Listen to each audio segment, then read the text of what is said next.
In today's tutorial, I'm going to show you guys how to either show or hide the bookmark bar in the Google Chrome web browser.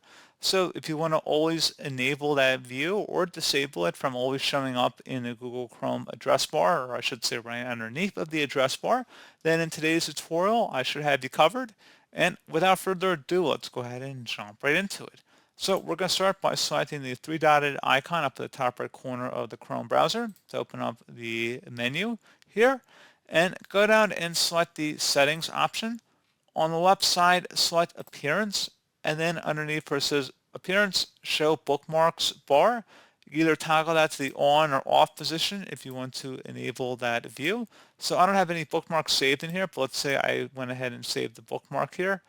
So let me go ahead and save this page, for example. You should see now that we have a bookmark listed in here. So if you want to turn that on or off, you can see it's very easy to do so. So pretty straightforward process, guys. Do hope I was able to help you out, and I do look forward to catching you all in the next tutorial. Goodbye.